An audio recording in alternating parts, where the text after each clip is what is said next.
Assalamualaikum warahmatullahi wabarakatuh. Alhamdulillah kita masih dipertemukan dalam pembelajaran daring.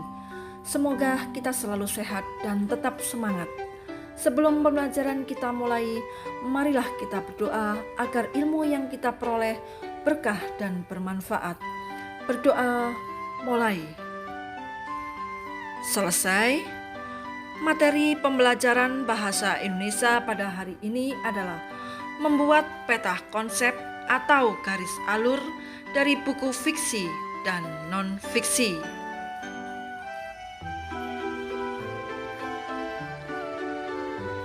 Pada meringkas isi buku dalam bentuk peta konsep ini, kita akan mempelajari KD 4.17, membuat peta konsep atau garis alur dari buku fiksi dan non-fiksi yang dibaca. Diharapkan setelah pembelajaran ini, anak-anak dapat 1. Membuat peta konsep alur dari buku fiksi dan non-fiksi. Yang kedua, dapat mempresentasikan informasi peta konsep alur buku fiksi dan non-fiksi.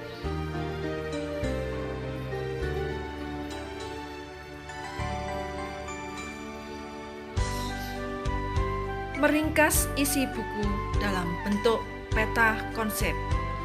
Yang pertama kita pelajari adalah peta konsep isi buku non-fiksi dan fiksi.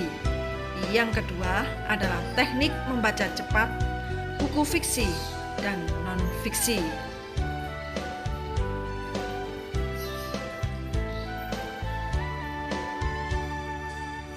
Langkah-langkah menyusun peta konsep. Yang pertama adalah mengidentifikasi ide utama yang melingkupi sejumlah konsep. Yang kedua, mengidentifikasi ide atau konsep sekunder yang menunjang ide utama. Dan yang ketiga, menempatkan ide utama di tengah atau di puncak. Dan yang keempat adalah mengelompokkan ide sekunder di sekeliling ide utama yang secara visual menunjukkan hubungan ide-ide tersebut dengan ide utama.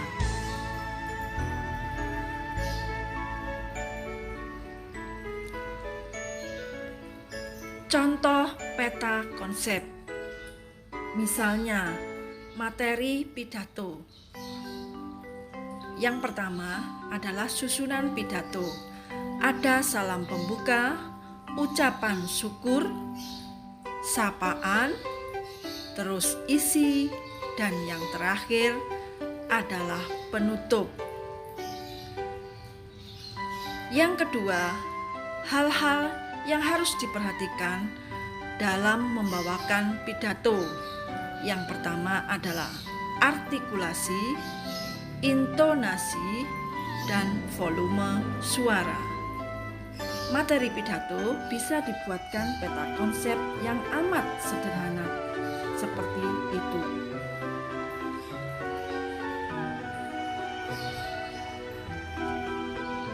Sekarang adalah contoh bagan alur. Pada buku fiksi misalnya, ada perkenalan cerita, pemunculan konflik, peningkatan konflik atau komplikasi, dan yang keempat, klimaks. Selanjutnya, anti klimaks, dan yang terakhir adalah penyelesaian konflik. Anak-anakku, sekarang kita lanjut teknik membaca cepat buku non-fiksi dan fiksi. Yang pertama, langkah-langkahnya adalah 1. Jangan membaca per kata. Bacalah teks per kelompok kata.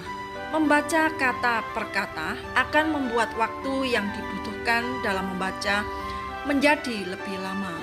Membaca per kelompok kata bisa dilakukan dengan menemukan kata kunci sebuah teks. Kata kunci tersebut akan menuntut pembaca untuk menjalin pemahaman yang utuh terhadap teks. Yang kedua, jangan mengulang-ulang bahan bacaan. Kondisi ini akan memecah konsentrasi kita saat membaca teks. Dan yang ketiga, pandangan lurus ke tengah teks. Kepala tidak bergerak, anggota tubuh yang bergerak hanya bola mata.